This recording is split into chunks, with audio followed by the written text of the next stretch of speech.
നമ്മുടെ പുതിയൊരു വീഡിയോയിലേക്ക് എല്ലാവർക്കും സ്വാഗതം. ഇന്ന് വൃശ്ചികം 1, മണ്ഡലമാസം ആരംഭിക്കുന്ന ദിവസം.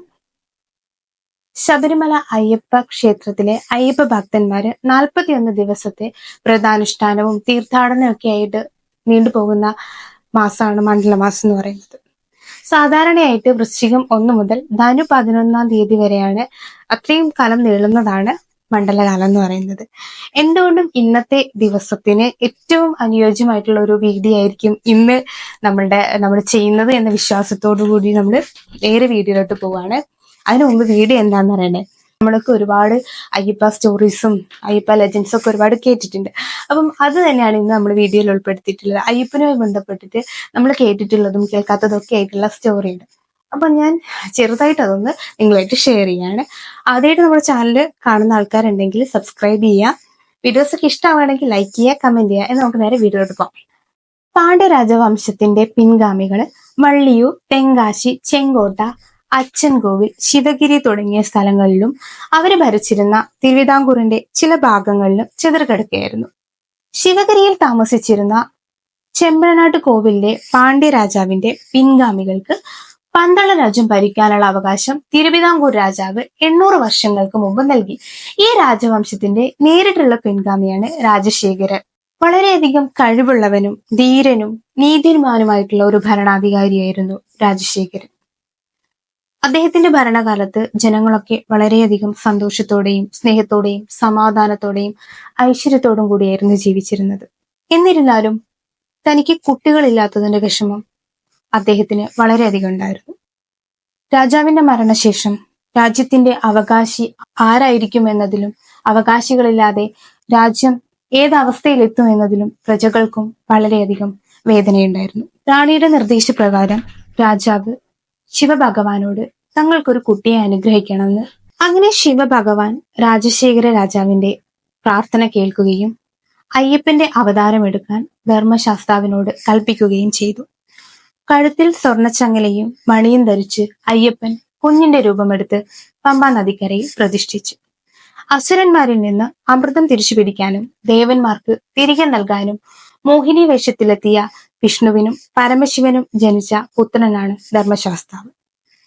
അങ്ങനെ പമ്പാ നദിയുടെ തീരത്തുള്ള വനത്തിൽ നായാട്ട് കഴിഞ്ഞ് മടങ്ങുകയായിരുന്ന രാജശേഖരനെ തന്റെ ആളുകളോടൊപ്പം കാട്ടിൽ എവിടെയോ നിന്ന് ഒരു കുട്ടിയുടെ കരച്ചിൽ കേൾക്കുന്നു.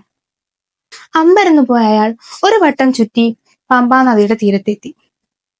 അവിടെ സുന്ദരനും ദിവ്യനുമായ ഒരു കുട്ടി കിടന്ന് നിലവിളിക്കുന്നത് കണ്ടു. ഈ കുഞ്ഞിനെ കൊട്ടാരത്തിലേക്ക് കൊണ്ടുപോകണോ അതോ അവിടെ തന്നെ വിട്ടിട്ട് തനിച്ച് തിരിച്ചു പോകണോ എന്ന ഒരു ചിന്തയിൽ ഇങ്ങനെ മുഴുകിയിരിക്കുന്ന സമയത്ത് ആശയക്കുഴപ്പത്തിലായിരുന്നു രാജാവ്. അങ്ങനെ ഇരിക്കുമ്പോൾ രാജാവിന്റെ മുന്നിൽ ഒരു സന്യാസി പ്രത്യക്ഷപ്പെട്ടു. അദ്ദേഹം രാജാവിനോട് പറഞ്ഞു, കുട്ടിയെ ഒട്ടും ഭയപ്പെടേണ്ടതില്ല. പ്രശ്നങ്ങളൊക്കെ പരിഹരിക്കാനും ലഘൂകരിക്കാനുമുള്ള എല്ലാ കഴിവുമുള്ള ക്ഷത്രിയ രാജവംശത്തിൽപ്പെട്ട ഒരു കുട്ടിയാണിത്. കുട്ടിയെ കൊട്ടാരത്തിലേക്ക് ധൈര്യമായിട്ട് കൊണ്ടുപോയിക്കോളൂ.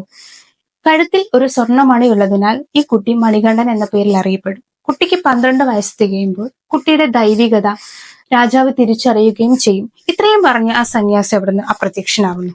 അങ്ങനെ രാജാവ് ഈ കുഞ്ഞിനെയും കൊണ്ട് കൊട്ടാരത്തിലേക്ക് പോകുന്നു. അവിടെ എത്തി രാജ്ഞിയോട് നടന്ന സംഭവങ്ങളൊക്കെ വിവരിച്ചു കൊടുത്തു. കുട്ടികളില്ലാത്തതിനാൽ ശിവഭഗവാനോട് പ്രാർത്ഥിച്ചിരുന്ന അവരുടെ പ്രാർത്ഥന ഭഗവാൻ കേട്ട ആ ഒരു സന്തോഷം അവരുടെ ഉള്ളിലുണ്ടായിരുന്നു. അതുപോലെ തന്നെ രാജ്യത്തിന് ഒരു അവകാശിയെ കിട്ടിയതിന്റെ സന്തോഷം പ്രജകളിലും ഉണ്ടായിരുന്നു.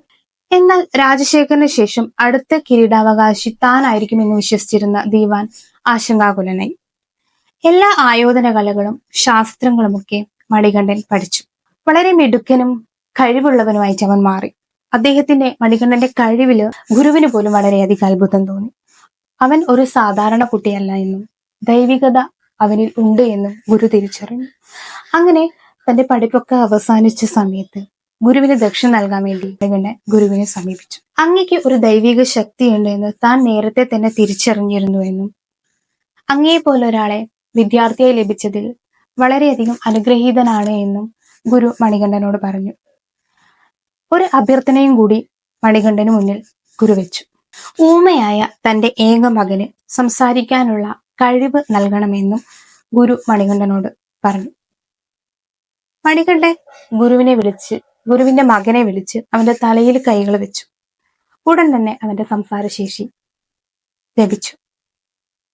ഇത് ആരോടും പറയരുത് എന്ന് മണികണ്ഠൻ ഗുരുവിനോട് പറഞ്ഞു. എന്നിട്ട് അവിടെ നിന്ന് തിരിച്ചുപോയി. ഇതിനിടയിൽ രാജ്ഞിക്ക് ഒരു ആൺകുഞ്ഞ് ജനിച്ചു. അപ്പം ആ കുട്ടിക്ക് രാജരാജൻ എന്ന പേര് നൽകി. അപ്പം മണികണ്ഠന്റെ കഴിവുകളിൽ ആകൃഷ്ടനായ രാജശേഖരൻ അടുത്ത രാജാവായിട്ട് മണികണ്ഠനെ അവരോധിക്കാൻ വേണ്ടിയിട്ട് തീരുമാനിക്കുന്നു. അതിനുള്ള എല്ലാ കാര്യങ്ങളും നോക്കി നടത്താൻ വേണ്ടിയിട്ട് ദിവാനെ ഏൽപ്പിക്കുകയും ചെയ്തു. അങ്ങനെ മണികണ്ഠനെ രാജാവാക്കുന്നത് തടയാൻ വേണ്ടിയിട്ട് ദിവാൻ പല ശ്രമങ്ങളും നടത്തി. ഭക്ഷണത്തിൽ വിഷം കലർത്തുന്നതുൾപ്പെടെ ഒരുപാട് വഴികൾ അദ്ദേഹം നോക്കി. പക്ഷെ എല്ലാം പരാജയപ്പെട്ടു.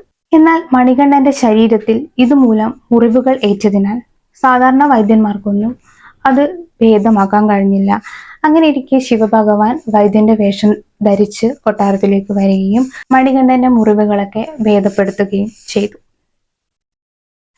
മണികണ്ഠനെ കൊല്ലാനുള്ള എല്ലാ ശ്രമങ്ങളും പരാജയപ്പെട്ടപ്പോൾ ദിവാൻ രാജ്ഞിയെ സമീപിച്ചു. അവർക്ക് സ്വന്തം മകനുള്ളപ്പോൾ കാട്ടിൽ നിന്ന് വന്ന ഒരാളെ രാജാവാക്കുന്നത് ശരിയല്ല എന്ന് രാജ്ഞിയോട് പറഞ്ഞു.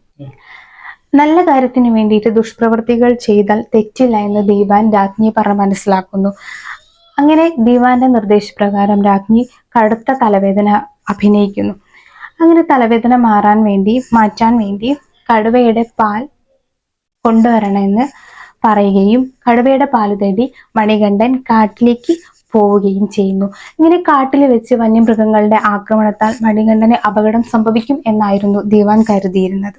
മണികണ്ഠനെ കാട്ടിലേക്ക് അയക്കാൻ രാജാവ് വിസമ്മതിച്ചിരുന്നെങ്കിലും മണികണ്ഠന്റെ നിർബന്ധപ്രകാരം രാജാവ് വഴങ്ങിക്കൊടുത്തു. അങ്ങനെ മണികണ്ഠൻ കാട്ടിലേക്ക് പുലിപ്പാല് തേടി പോവുകയാണ്. രാജശേഖര രാജാവ് തന്റെ വിശ്വാസികളായിട്ടുള്ള ഒരു സംഘത്തെ കൂടി മണികണ്ഠനൊപ്പം കാട്ടിലേക്ക് അയച്ചു. അങ്ങനെ രാജശേഖര രാജാവ് മണികണ്ഠനോടൊപ്പം ശിവനെ സ്മരിച്ചുകൊണ്ട് 3 കണ്ണുകളുള്ള നാളികേരവും ആവശ്യമായിട്ടുള്ള ഭക്ഷണ സാധനങ്ങളൊക്കെ കൊടുത്തയച്ചു. ശിവൻ അയച്ച പഞ്ചഭൂതങ്ങൾ മണികണ്ഠനെ അനുഗമിച്ച് വനത്തിലേക്ക് പോയി.